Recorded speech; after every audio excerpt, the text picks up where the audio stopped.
So when I reviewed War for Cybertron DS, I had some issues with reviewing the Autobots version because both versions are quite similar to each other.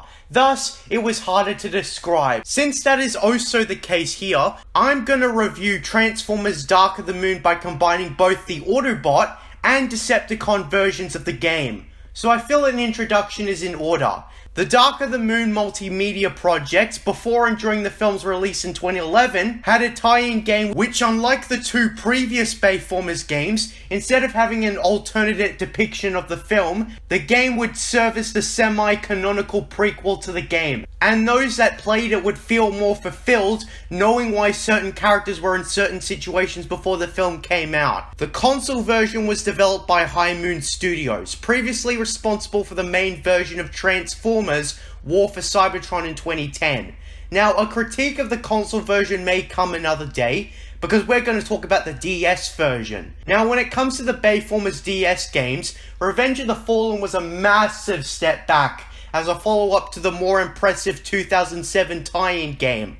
I criticized Revenge of the Fallen for being linear, scrapping the open world for small levels, reducing the amount of player freedom, and a held back creator bot. Stuff like that. Well, as you probably guessed, Revenge of the Fallen I was probably a little too harsh on, because this game is even worse. While Revenge of the Fallen had pros in its combat, Dark of the Moon gets pretty much everything wrong. First, say goodbye to Creator Bot. Instead, say hello to a tiny roster of characters, one of which wasn't even in the Dark of the Moon film, but we'll get to that. Now, for comparison, the original games had 6 playable characters each. Revenge of the Fallen had 5. Dark of the Moon has 4. 4 bloody characters. If Age of Extinction had a tie-in game exclusively focusing on it, ignoring Rise of the Darkspark, who's willing to bet there would be even more downscaling? On top of that, none of the characters fly. Revenge of the Fallen had limited flying characters, but none of the playable characters in this game can fly. Additional problems are easily found as we start the game. First, the graphics are a huge step back, and second, the story is even less compelling than Revenge of the Fallen. Given we have the original Bayformers game as an example of how to tell a good story on Nintendo DS, I am shocked that this game is so goddamn boring. The opening scene of the Autobots version is literally just Decepticons attack, Bumblebee go out and clear the enemies. The Decepticons version is a little better because the two characters Soundwave and Starscream have character. Other Decepticons still don't respect Starscream. And if any of Optimus Prime's inner circle show up, neutralize them. You are not authorized to give this order. The order comes from Megatron! If you doubt my word, you can take it up with him directly. The order will be validated later. You just wait, Soundwave. You'll regret talking to me that way when I lead the Decepticons. All around me are familiar faces, worn out places, worn out. So our first taste of gameplay is horrible. It's worse than serving Gordon Ramsay rotten food on Kitchen Nightmares. That is absolute dog shit. If I could describe the feel of the movement in one word, it would be clunky. The first 2 Bayformers games' movement was very close to Super Mario 64 when it came to control and movement. Dark of the Moon is closer to that of Bubsy 3D. One of the worst games ever made. You can only move forward and you have to turn to go to a desired direction. This single design decision crippled the game because it makes the movement very stilted because you can't move effectively. Like, don't get me wrong, the original 2 games weren't perfect when it came to movement, but anything's better than this. I also hate Soundwave's animations and design. If I was gonna buy all but one toy based on the movie, it would be Soundwave, because his design is terrible. I couldn't even tell you what his vehicle mode is supposed to be, given the terrible graphics. Speaking of which, the driving is terrible. Grand Theft Auto 4 was very slippery and slidey when it came to vehicle physics, but this is something else. The vehicle driving is amazingly awful. It slides all over the place. It's like we're driving on an ice rink. There is stealth mode, which allows you to shoot in vehicle mode, but given your vehicle sliding all over the place, it's hard to hit your target. Not that the guns actually do much damage, you're better off shooting them in robot mode. But it's not as useful as it sounds because jumping and simply moving can get the job done better. So the gameplay is pretty bad. Nothing was learnt from Revenge of the Fallen because the levels are more linear. You are hardly doing anything characteristic of the faction you choose anymore, aside from maybe protect versus destroy random buildings. Doing both is so goddamn easy because there's swarms of enemies. Sure, the enemies can get a hit on you, but as long as you collect upgrades, you can increase armor and health, which is something I did very early on. I was constantly seeking out upgrades because they make the game less hard with the bonus stats you get. I would recommend character and primary weapons upgraded substantially before the secondary weapon. So since we can only place 4 characters, the game gets dry with the lack of variety. That and the characters are almost the same in weapons and playability.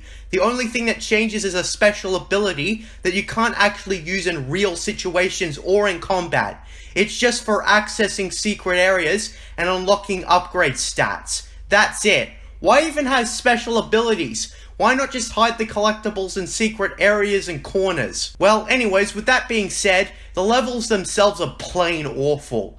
There's not much different between the two versions as they use the same environments in different orders. My favourite would have to be something like the stadium.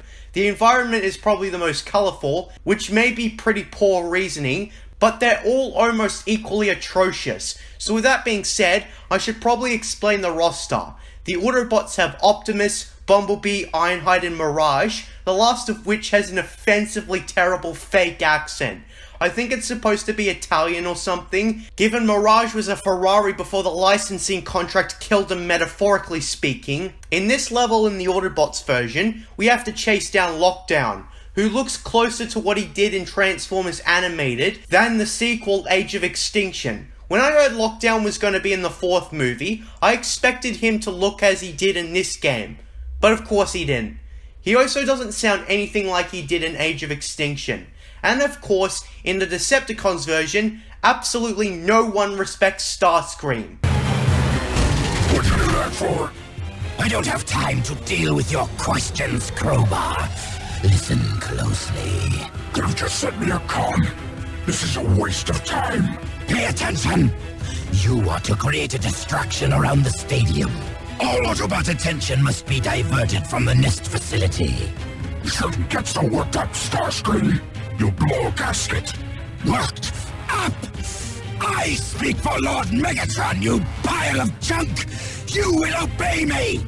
Sure thing, Lord Starscream. All around me are familiar faces, worn out places, worn out. A criticism I have for both versions is that they don't feature the enemy faction that much. They're just faceless enemies like stormtroopers. The general plot is boring and hard to follow.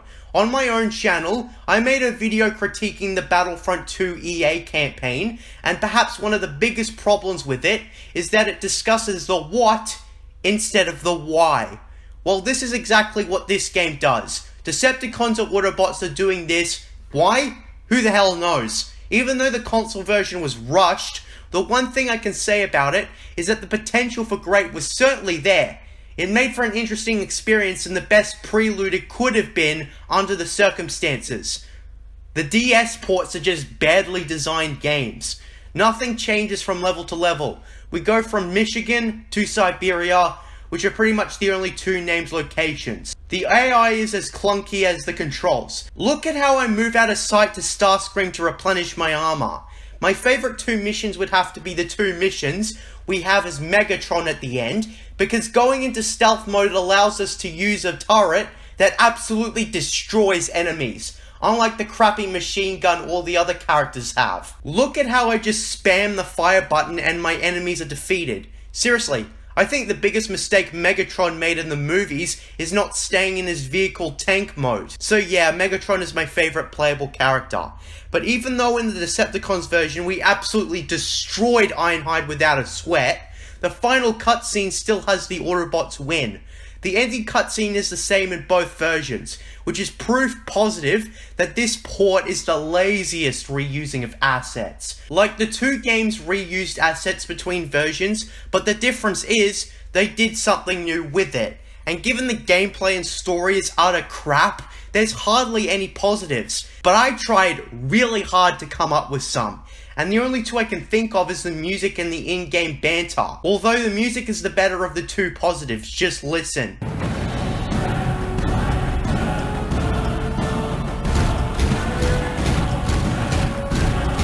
If anything has steady quality, it's the music. So these two games don't have much to offer. Of course the campaigns are short, but it's neither quality or quantity. Not worth the money at release. I can't believe I asked for Dark of the Moon Autobots over Revenge of the Fallen Decepticons all those years ago. I really should have looked at gameplay beforehand, but I would have been like 8 at the time, and hindsight is 2021. Late 2021. Ah well. So when it comes to the Bayformers tie-in games on DS, it's a gradual decline in quality. The originals are like god-tier DS games. Revenge of the Fallen is just an okay game. And Dark of the Moon is like roadkill of a kangaroo that's too stupid to move out of the way. Well, with that being said, Dark of the Moon is at best a 3 out of 10. Again, Activision could have learnt from the mistakes of Revenge of the Fallen and go back to the formula people liked and made improvements, but they cut corners and we have this depressing end to the original Bayformers trilogy DS games. Maybe Rise of the Darkspark, which is a half tie-in to Age of Extinction, can do better, but that remains to be seen. Now when it comes to future reviews, I will probably do the Transformers animated DS game before moving on to the Java games and then trying the console games, which include but is not limited to Bayformers 2007, Revenge of the Fallen, Dark of the Moon, the Cybertron game trilogy, etc.